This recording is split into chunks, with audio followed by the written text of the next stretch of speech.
Hello! We are talking about something today called folktales. Folktales are super great. A folktale is a special kind of story. It's a kind of story that many people know, and it's been handed down for lots and lots of years. Folktales are older than your grandparents.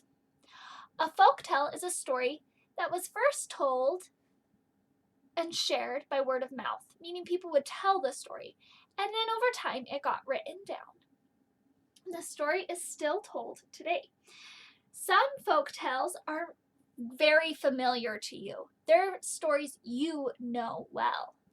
Some folk tales are from different parts of the world, so you might not know them, but they are still well-known stories in other parts of the world. Folk tales are always short.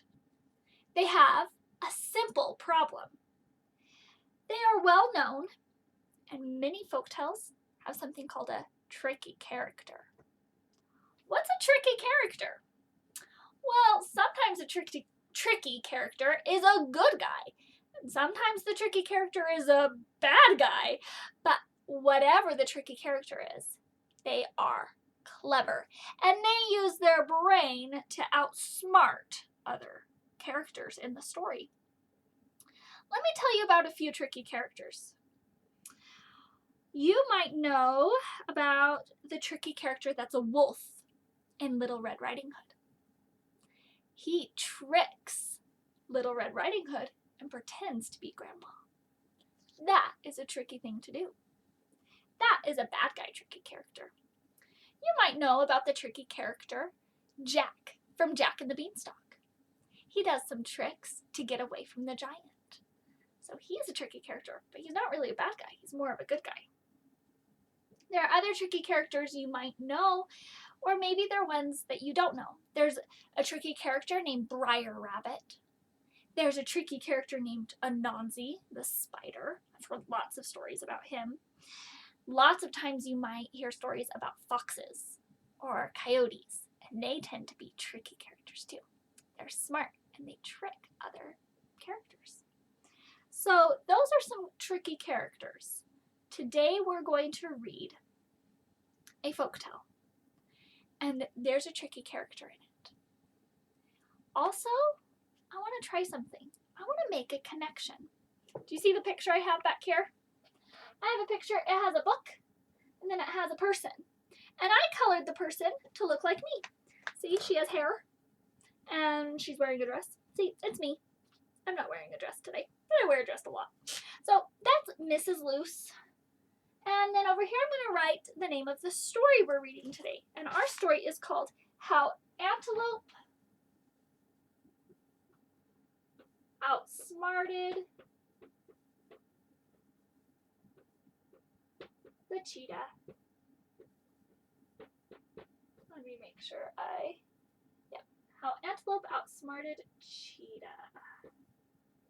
So I wrote the name of the story here. You will have the chance to do the same thing for other stories that you read. So you write the name of the story on this side, and then you make this one look like you. Right here, we're going to write a connection. What's a connection? A connection is when you notice something in the story that reminds you of something about yourself or something in your own life. We call these a text to self connection. Text means the book or the story, and self is you. So text to self connection, and we're going to write down our connection here or draw a picture. So, are you ready for our story? How Antelope Outsmarted Cheetah. Antelope was at the drinking pool with the rest of her herd. Antelope stood in the warm sunlight with her eyes closed. The rest of the herd began to quickly slip away. They smelled cheetah in the air, but Antelope had a cold. She could not smell anything. Suddenly, Antelope heard purring. "You're all alone, Antelope," said Cheetah. "That means you're my dinner." Antelope looked around. She was alone and afraid. "I did not see you before," she said. "But you are wrong. I am not alone." My friends and I are playing hide and seek. They are here. You just can't see them. Look, Antelope said, and pointed to the drinking pool with her nose. Boop. Cheetah looked down and saw some of Antelope's friends.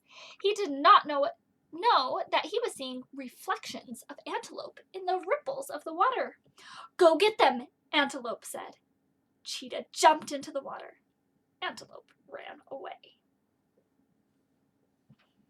Who's the tricky character? Who did a trick? Or who did something smart and clever to get away? It was Antelope. Antelope was our tricky character in this story. She had a very simple problem. She needed to get away from the cheetah because the cheetah was going to eat her.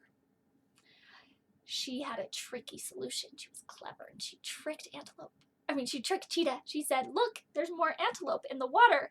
When she pointed at the water with her nose, she touched the water and it made the water ripple. So the reflection of her started to look like lots of antelope. And it confused the cheetah, and the cheetah jumped in the water. She got away. What a cool trick. That was a good folktale. All right. I hope you enjoyed that folktale. Now it's time to make a connection. I'm going to make the connection to myself. Maybe you'll make a connection to yourself as you're thinking.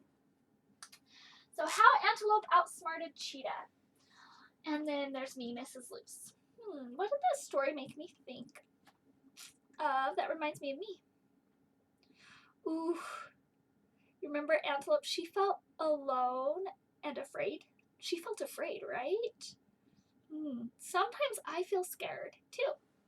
So that's a connection. I'm going to write sometimes I feel scared. Are there any other connections? Antelope was pretty clever. She was smart. I'm smart too.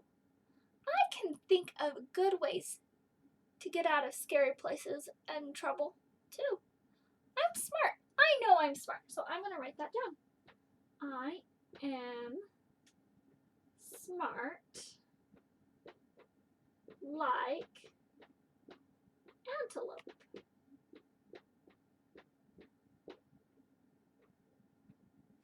I am smart like Antelope. I hope you can make some connections as you read stories this week. And you can either write them down, draw a picture, or just talk about them with your learning coaches. I love folktales. This was a good folktale, and it's not one I had heard before this week, but it's really fun, and it's really good. I will share some other folktales with you this week in enrichment. You may have watched some of them already, but if you haven't, you can go back to the past days and watch some of them. There are some good folktales. I'll see you later. Bye, everybody.